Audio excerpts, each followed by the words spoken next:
Hello সবাই, কেমন আছো? আশা করি ভালো আছো। আর চলে আসলাম আমাদের সিকিম ট্যুরের একটা ব্লগ নিয়ে। যদিও ট্যুরটা হয়েছিল কিন্তু আজ থেকে প্রায় 6 মাস আগে, কিন্তু এত ব্যস্ততার কারণে আমি ব্লগটা সত্যিই করতে পারিনি। তো ডেটটা ছিল 2024-এর 19 ডিসেম্বর। সকালে শান্তনু একেবারে রেডি হয়ে বেরিয়ে গেছে, অফিস করে একেবারে আমাদের রাত্রে ট্রেন ছিল, তো সেই ট্রেন ধরবে বলে একেবারেই ও বেরিয়ে গেছে লাগেজপত্র নিয়ে। আর আমি বেরিয়েছিলাম বিকেল 5টার ট্রেনে। এই যে দেখো, আমার কিন্তু লাগেজ পুরো কমপ্লিট আর আমিও রেডি হয়ে গেছি। এরপর আমি বেরিয়ে গেছি ট্রেন ধরার উদ্দেশ্যে। আর এরপর আমার ওখান থেকে 5টা 15 লোকাল ট্রেন ধরে আমি শিয়ালদায় আসলাম। শিয়ালদায় এসে কিন্তু আমি খানিকক্ষণ ওয়েট করছিলাম মাসিদের জন্য, কারণ আমরা শুধু দুজন নই, মাসিরাও যাচ্ছে আমাদের সাথে। আর কিছুক্ষণ ওয়েট করার পরেই মাসিরা চলে আসলো। এই যে দেখো, মাসিরাও মাসিদের লাগেজপত্র নিয়ে সব কিছু নিয়ে চলে এসছে। আর আমরা ওয়েট করছিলাম ট্যাক্সির জন্য। অ্যাকচুয়ালি আমাদের কিন্তু এবারে ট্রেন হাওড়া বা শিয়ালদা থেকে নয়, এবারে আমাদের ট্রেন ছিল কিন্তু কলকাতা স্টেশন থেকে। তো আমরা এখান থেকে ট্যাক্সি করে, এই যে ঘড়িতে বাজে 7:51, আর আমরা ট্যাক্সিতে উঠে গেছি, পৌঁছেও গেছি খুব তাড়াতাড়ি কলকাতা স্টেশনে। আমি কিন্তু ফার্স্ট টাইম কলকাতা স্টেশন থেকে ট্রেন ধরছি, তো সেটাও আমার খুব ভালো লাগছিলো। আর এই যে শান্তনু অফিস থেকে এখানে এসে ওয়েট করছিল আমাদের জন্য। আমরা ট্রেনে উঠেও গেছি। ট্রেন যেহেতু ছিল এসি, ট্রেনের নাম ছিল গরিব রথ। তো ট্রেনে ঠান্ডার জন্য মাসি ভালো করে প্রিপারেশান নিয়ে নিয়েছে, আর সব লাগেজ গুছানোও হয়ে গেছে। তো ট্রেন ছাড়ার সময়ও হয়ে গেছে। ট্রেন এই ছিল রাত 9:30-10টার দিকে। তো এক্স্যাক্ট আমার টাইমটা সত্যি কথা বলতে কি মনে নেই, কারণ যেহেতু অনেক দিন হয়ে গেছে। আর এই যে আমরা রাত্রে খাওয়া দাওয়া করে ঘুমিয়ে পড়ার পর ভোরবেলা উঠে জানলা দিয়ে বাইরের আকাশটাকে দেখছিলাম। তখনও ঠিক খুব একটা সুন্দর আলো ফোটেনি, একদম মেঘ আর কুয়াশায় ভরা, একদম অন্ধকার অন্ধকার। ভোর 4:30-5টা নাগাদ। এরপর আমরা সকাল 8টা নাগাদ নেমে গেলাম এনজেপি স্টেশনে।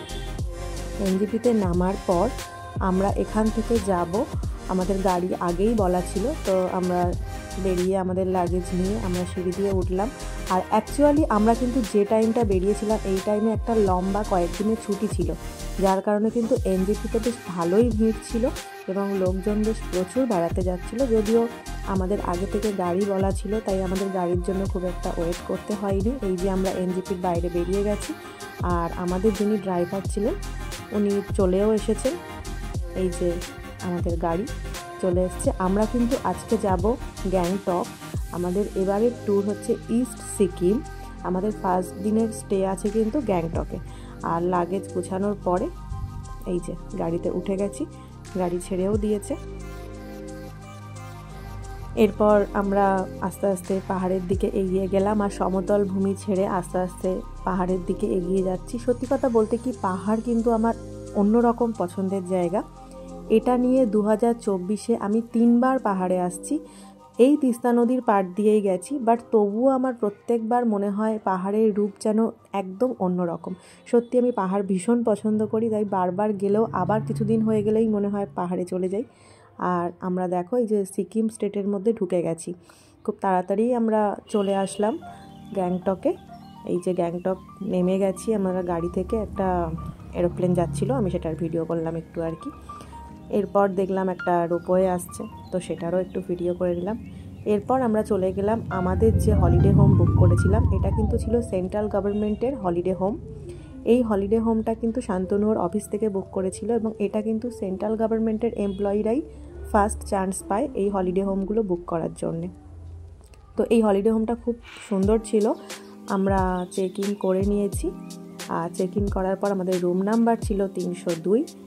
এই যে আমরা রুমে ঢুকে গেছি। একটা বড় বেডরুম ছিল, ডবল বেডরুম, যেটাতে কিন্তু দুজনের জায়গায় 3জনও থাকতে পারবে। আর দুটো সিঙ্গেল বেডরুম ছিল, যেটাতে আমাদের 5 জনের ভালোভাবেই হয়ে গেছিলো। আর এই যে ছিল টয়লেটটা কিন্তু একদম সুন্দর ক্লিন ছিল। আর বাইরে ছিল একটা ব্যালকনি, যেখানে কিছু বসার জন্য চেয়ারও রাখা ছিল। আর ঠিক এই ব্যালকনির জানলা দিয়ে খুললে গ্যাংটক শহরটাকে এখান থেকে দেখা যায়। বেশ সুন্দর একটা ভিউ আছে। এখানের ভিউটা আমি তোমাদের সাথে পরের ব্লগে শেয়ার করব সেটা কেমন ছিল। তো তারপর আমরা ফ্রেশ হয়ে সব কিছু চেঞ্জ করে ফ্রেশ হয়ে আমরা খেতে চলে গেলাম। খাবারে ছিল আমাদের ভাত, ডাল, সবজি, একটা স্যালাড আর চিকেন। খাবারের টেস্ট তো সত্যি পাহাড়ে বলার নেই, খুবই সুন্দর। এরপর আমরা চলে গেলাম রাত্রে মানে সন্ধ্যার দিকে আর কি গ্যাংটকের এমজি মার্কেটে হাঁটতে হাঁটতে। আর দেখো রাত্রের শহরটা এত সুন্দর লাগছে, মনে হচ্ছে চারিদিকে তারা ফুটে আছে।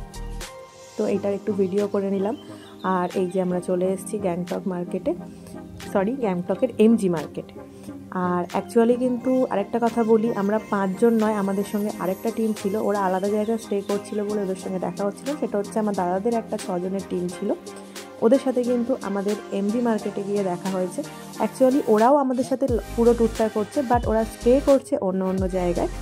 তো এরপর আমরা খানিকক্ষণ আড্ডা দেওয়ার পরে ফিরে আসলাম আবার হলিডে হোমে। সেখানে রাত্রের ডিনার কমপ্লিট করে আমরা চলে গেলাম রুমে এবং রাত্রে ওই দিন রেস্ট নিলাম, শুয়ে পড়লাম। তো এখানে আজকের ব্লগটা শেষ করছি, দেখা হচ্ছে নেক্সট ব্লগে।